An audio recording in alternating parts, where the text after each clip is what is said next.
Hello and welcome to a new video. In today's video we're going to take a look at the top 10 Master League boss for the new season, for season 25. And yeah, today we're going to have 10 Pokemon here that got buffed that are going to be better next season.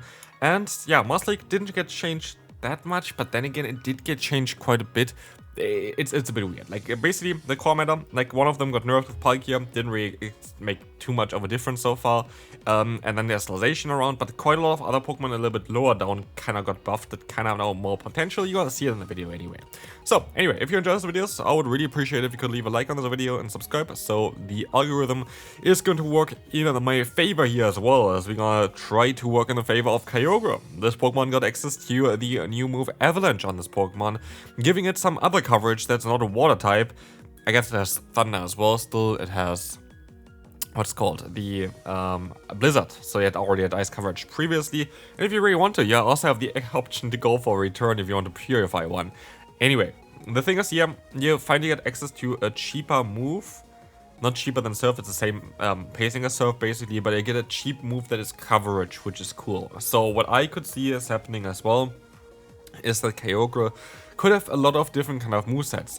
It could either have like Waterfall, Surf, and the Avalanche. It could have something like the Avalanche plus Origin Pulse, but I could even see that Avalanche plus Thunder would even make some sense, having Bolt Beam coverage as you would say in the main series games. Basically, there's next to no Pokemon, there's only really one Pokemon line that can resist that, which is the Magnezone line.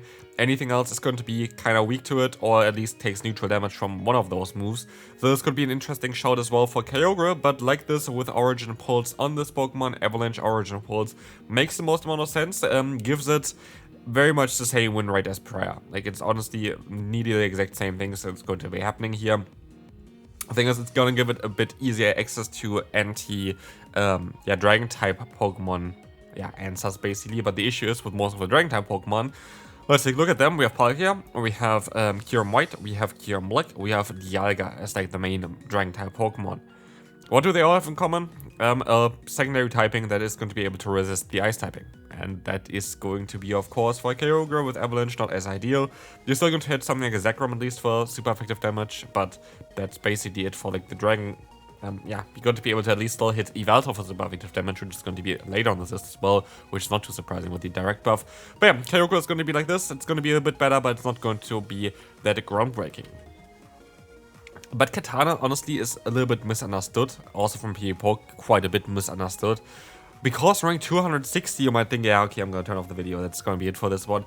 And then you see on how it's gonna get buffed to 258. Why is it even in this video? Like, it doesn't make sense, right? Like, it just doesn't make sense this Pokemon is even here in the first place.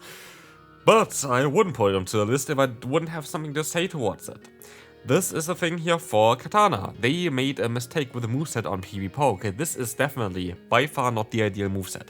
You don't want to have Razor Leaf in a meta where you have barely any Pokemon that speak to water. That's after we just talk about Kyogre, which is like one of them that is weak to water. It doesn't make sense to have Razor Leaf. Absolutely not. And so this Pokemon got access to Fury Cutter this season as well. So why do we not give it to it? And we see it here on the right side in the one shield scenario, or we're going to get up from 6 wins to 11 wins, which is not ideal. But the main reason why Kartana is on this list here today is the 2 shield scenario. Look at this. All of a sudden, in the 2 shield scenario, you're going to be one of the best meta breaker in the entire meta, which means that this Pokemon can force against most other Pokemon currently switch advantage in the 2 shield scenario. And that is a big deal. That is a ginormous deal, if you would ask me there. You're going to be able to hit a Zacian Day even. You're going to win against Zacian in the 2 shield scenario. You win against Zamazenta in the 2 shield scenario. You win against all of those dragons there. Even Palkia is going to be quite tough for them to still deal with you. There's your Leaf Blade is going to do a lot of damage, but you can go for something like Chip and Dip as well. You're going to get super fast to the Leaf Blade. You can just go for that and then swap out afterwards. Nobody really cares about that then. But you're going to have a lot of play with Kartana. Kartana is super undervalued here. I think that this Pokemon is going to have way more play if you just go for Fury Cutter and go for the 2 shield scenario. The only way where this Pokemon makes sense, by the way, is in the lead. I wouldn't really put it anywhere else, but in the lead it would actually make a lot of sense to run this thing. You just need to invest some shields, but it's best to, for example, then have a great core in the back that can kind of help it out. You can have something like a Palkia in the back, and then like still another Pokemon that can deal at least with the Ho-Oh, because Ho-Oh is going to be, of course, by far your biggest weakness. Hydreigon is a funny one. Why? Because it actually drops. It drops by 8 rankings. I think the main reason is actually not that the typing or like the moveset itself is worse. You could argue it's a bit worse. I guess you have like some potential as well with, of course, the move Dragon Pulse to do some stab damage. That's going to be nice. And matchups like against the Zygarde, against the Palkia even, you could argue it's going to be nice towards that because you're going to be able to then just knock them out with it. But here, the main reason I think it's just like lower because of Xerneas. Xerneas now in the top meta, another fairy type that Hydreigon is always going to struggle with dealing with those.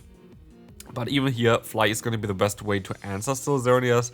But now where Xerneas' fast move got buffed quite significantly, it would be enough to more say farm you down with it now as well. So yeah, it's going to be an interesting Pokemon. I think Hydreigon still is a fun Pokemon to run. I have not really seen a lot of people run this Pokemon in the Master League. But I do think it would be an interesting Pokemon, so definitely something to look into, definitely something to look forward to. I think that Fly Hydreigon could be kind of interesting for all 3 leagues to be fair, but let's move on to the next Pokemon.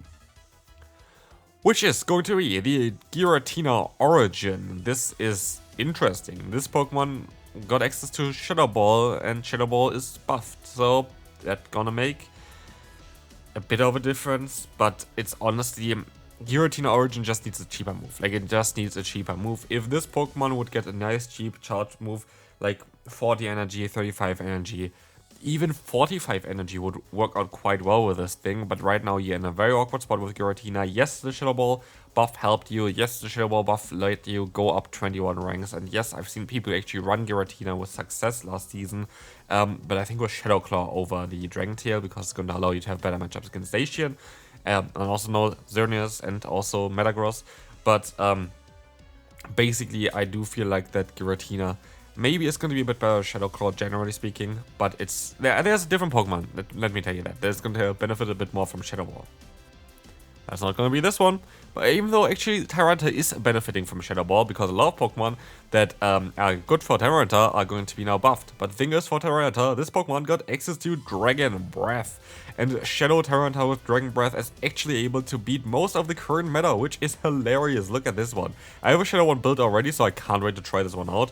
But you're going to be able to beat Dragon type Pokemon, you're going to be able to beat Lunala there quite easily with like the Riddle Swinging super fast to your charge moves now. And one of the slowest Pokemon is now one of the fastest Pokemon in the meta. And it is going to be finally time for Tyranitar to shine. It is so nice to see Tyranitar having some play finally, because this Pokemon has been struggling, let me tell you. This Pokemon hasn't had a great time. It's been tough for Tyranitar ever since the GO Battle League is around. There are times it was solid, and there are times it was really bad. And most of the time it was really bad, to be fair. But now Tyranitar would have some nice good play in the current meta, and that's kind of all I wanted to see anyway. So yeah, this Pokemon is going to be very good, very cool, and we can move on to the next one, which is Gholdengo, a Pokemon that benefits from Shadow Ball, and this benefits a little bit more than Giratina does. But yeah, the thing is here for Gholdengo is that Hex is going to be able to get to the Shadow Ball one fast move faster, and this is going to make quite a big difference. Another thing is, Xerneas is now top meta, which is a Pokemon that you're going to be able to counter. So basically what you have here is actually a Pokemon that's going to be benefiting quite a bit from it and being very solid against the top 4 or 5 meta Pokemon here. Against Kareem White, it's going to be a bit awkward. It has, of course, the Fire-type coverage there. Against Reshiram, it's going to be awkward. Against Zekrom, it's going to be awkward. But against anything else, you're actually going to be totally fine against. And so I do think that Gholdengo is actually really solid.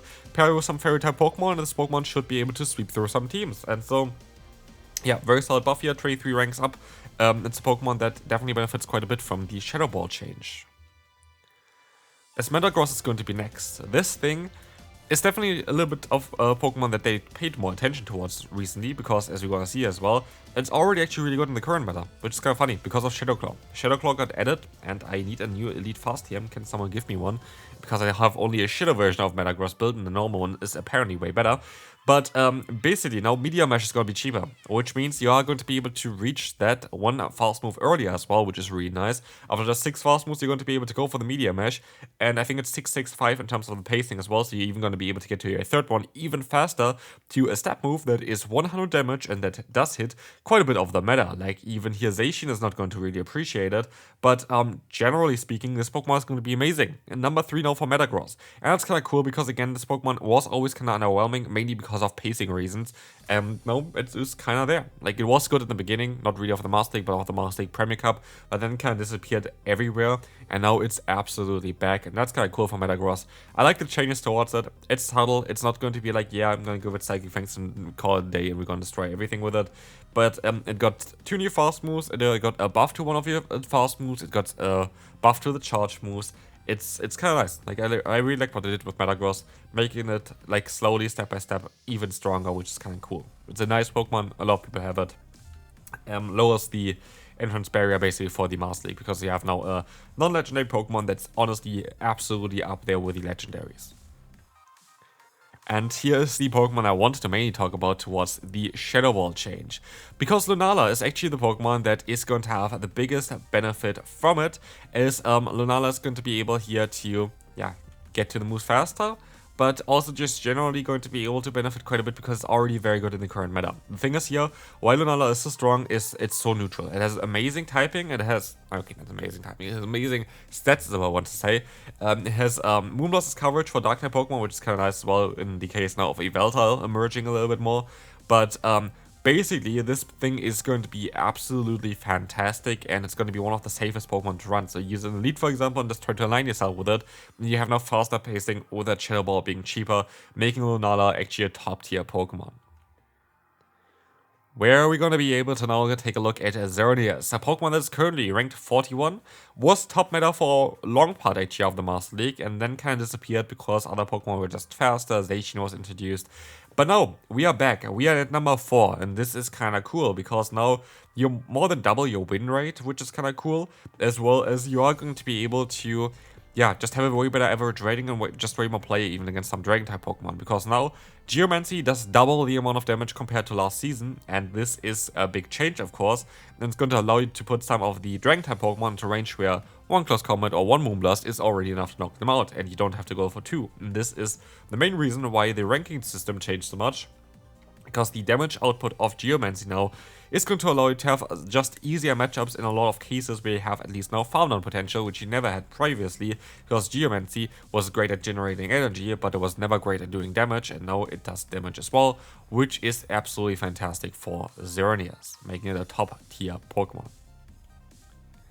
Fairly certain it's going to be the last one here for today. There's going to be Yveltal. Yveltal is going to be a Pokemon that's going to get a benefit, of course, with Oblivion Wing changing to basically the same energy, the same damage, but allowing you to boost your own defense. And boosting your own defense is such a big deal, where you are going to be able to now outbulk opponents, and especially if you're going to be in scenarios where you're going to be able to get an energy lead against one of those Psychic or Ghost type Pokemon, which you can Sucker Punch down, it's very tough to get rid of the Yveltal again now. Because even if you have energy advantage now against the Xerneas or whatever afterwards, you're going to be able to do a lot of damage, and I think after like 2-3 Oblivion Wings, you would be able to survive even a Moonblast there, which is kind of the main reason why I think Yveltal is going to be a very interesting Pokemon. It's a Pokemon that hasn't had like at all any kind of play, but now with Oblivion Ring finally changed to the point where it makes sense. It is a Pokemon, like it's a move that heals you basically in the main CS games. It's going to be a very interesting one. And this is going to be it for today's video as well. I hope you enjoyed it. If you did, feel free to leave a like, and I will see you then. Bye-bye.